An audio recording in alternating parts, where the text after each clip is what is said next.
Hello student, मेरा नाम दीपक तिवारी है और आप लोगों को होगा कि ज्ञानदीप की जो वीडियो सीरीज चल रही है उसमें आज हम लोग डिस्कस करने वाले 11th क्लास के चैप्टर प्रोड्यूसर इक्विलिब्रियम के बारे में। सबसे पहले मैं आपको बता दूं, प्रोड्यूसर इक्विलिब्रियम जो चैप्टर है हमारा, आपको जानना चाहिए कि हु इज प्रोड्यूसर, यानी प्रोड्यूसर है कौन। प्रोड्यूसर का मतलब होता है उत्पादक।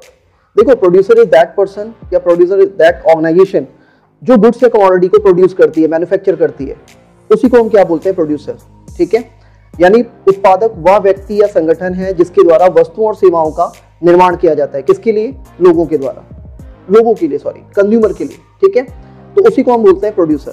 अच्छा, क्योंकि हमने प्रोड्यूसर के बारे में जाना तो कंज्यूमर के बारे में भी हमें जानना चाहिए।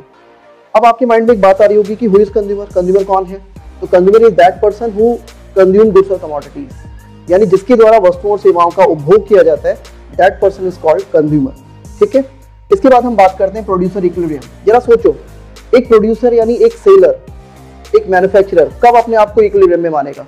एक प्रोड्यूसर अपने आप को इक्विलिब्रियम में यानी संतुलन में उस अवस्था में मान के चलता है या तो वो मैक्सिमम प्रॉफिट अर्न करे और या फिर उसे मिनिमम लॉस होना चाहिए। जरा सोचो, अगर प्रोड्यूसर को प्रॉफिट कमाने की पॉसिबिलिटी है तो एक प्रोड्यूसर यही चाहेगा कि मैं maximum to maximum profit earn करूं। और अगर सर्कमस्टेंसेस या सिचुएशन ऐसी है कि उसे लॉस होना तय है, तो ध्यान रखना कि लॉस की सिचुएशन में वो यही चाहेगा कि मुझे मिनिमम से मिनिमम लॉस होना चाहिए। और मिनिमम लॉस का मतलब क्या होता है? Zero profit zero loss. यानी अगर मुझे इनकम ना हो, मुझे प्रॉफिट ना हो, तो एटलीस्ट मेरे घर से भी कुछ ना जाए, यानी मुझे लॉस भी नहीं होना चाहिए। तो अगर हम बात करें प्रॉफिट की, तो प्रॉफिट को मैंने यहाँ पे पाई से डिनोट किया हुआ है और यहाँ पे प्रॉफिट का मतलब ये है TR माइनस TC। अगर टोटल रिवेन्यू में से हम टोटल कॉस्ट को सब्ट्रैक्ट कर देते हैं, यानी कुल संप्राप्ति, कुल आय में से आप अपनी टोटल कॉस्ट यानी कुल लागत घटा देते हैं, तो आपका जो निकल कर आएगा वो प्रॉफिट आएगा। ठीक है, अब हम बात करते हैं कंडीशन ऑफ प्रोड्यूसर इक्विलिब्रियम, यानी एक प्रोड्यूसर के इक्विलिब्रियम होने के लिए क्या कंडीशन होना, फुलफिल करना जरूरी है। सबसे पहले MR इक्वल टू क्या होना चाहिए? MC। इसका मतलब ये हुआ कि अगर हमारी मार्जिनल कॉस्ट इंक्रीज हुई है तो हमारा मार्जिनल रेवेन्यू भी एटलीस्ट उतना ही इंक्रीज होना चाहिए जितनी हमारी कॉस्ट राइज हुई है। इसका मतलब दोनों के दोनों इक्वल होने चाहिए। नंबर 2, जैसे ही MR इक्वल टू MC होता है उसके बाद आपका MC MR से ग्रेटर होना चाहिए, यानी marginal cost greater than MR होनी चाहिए मार्जिनल रेवेन्यू से।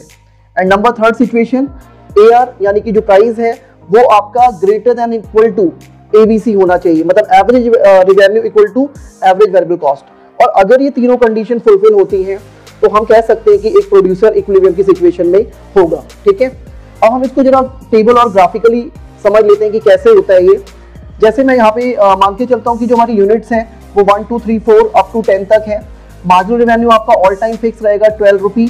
मान लो कि जो हमारी फर्म को रेवेन्यू हो रहा है, प्रोड्यूसर को जो रेवेन्यू हो रहा है वो मार्जिनल रेवेन्यू आपका 12 है। और मार्जिनल कॉस्ट सपोज यहाँ पे 14 है, फिर ये 12 हो जाता है, फिर ये 10 हो जाता है, फिर ये 8 हो जाता है, फिर 6, फिर अगेन ये 8, फिर 10, फिर 12, फिर 14 और ये फिर 16। आपने देखा अकॉर्डिंग टू सिचुएशन अगर मैं बात करूं तो आपको पता है कि दो सिचुएशन ऐसी है जहां पे MR इक्वल टू MC है।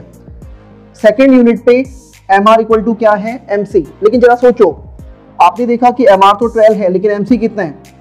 10 है, जबकि होना क्या चाहिए?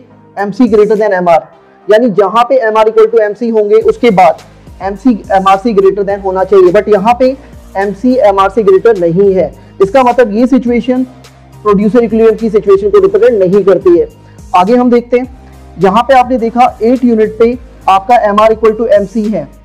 अब नेक्स्ट सिचुएशन देखो, आपको पता है कि MC MR से ग्रेटर है, तो इसका मतलब ये हुआ कि MR इक्वल टू MC तो है, साथ के साथ आपका उसके बाद MC MR से ग्रेटर है। So that situation is fulfil. जो प्रोड्यूसर इक्विलिब्रियम के लिए कंडीशन होनी चाहिए वो यहाँ पे फुलफिल हो जाती है, तो आपका जो इक्विलिब्रियम लेवल होगा वो 8 यूनिट होगा। इसका मतलब ये होता है कि हमारा जो प्रोड्यूसर है वो 8 यूनिट पे इक्विलिब्रियम की सिचुएशन में है, क्योंकि दैट सिचुएशन वो है जहां पे MR इक्वल टू हमारी क्या है? MC। अगर आप इसको ग्राफिकली देखें तो जैसा कि आप फिगर में देख रहे हैं, MC मार्जिनल कॉस्ट कर्व है और MR आपका मार्जिनल रेवेन्यू कर्व है। और इन द अबव फिगर हमारे पास एक्स एक्सिस में आउटपुट यानी यूनिट्स दिखाई हुई है, जबकि वाई एक्सिस पे रेवेन्यू और कॉस्ट को रिप्रेजेंट किया गया है। अकॉर्डिंग टू फिगर जो पॉइंट Q और Q1 है, ये दो पॉइंट है जहां पे MR इक्वल टू MC है। लेकिन आपने देखा ये जो पॉइंट है ये इक्विलिब्रियम नहीं है। इसका रीजन ये है, इसके बाद मार्जिनल रेवेन्यू से मार्जिनल कॉस्ट बिलो है और ये कंडीशन फुलफिल नहीं होती है। लेकिन अगर आप यहाँ पे देखो तो यहाँ पे mr इक्वल टू mc तो है, लेकिन उसके बाद क्या होता है, आपका mc mr से ग्रेटर है। तो इसका मतलब ये हुआ कि ये पॉइंट कंडीशन को फुलफिल करता है जैसा कि ऊपर मेंशन है। So that point is called equilibrium point, और इस कंडीशन के अकॉर्डिंग एक प्रोड्यूसर इस सिचुएशन में इक्विलिब्रियम में होता है। यहाँ पे जाके ये टॉपिक फिनिश हो जाता है। आई होप आप लोगों को बहुत अच्छे से समझ में आया होगा। आप लोग मेहनत करते रहिए, आपको बहुत अच्छे से सारी चीजें हो पाएंगी। Okay, thank you.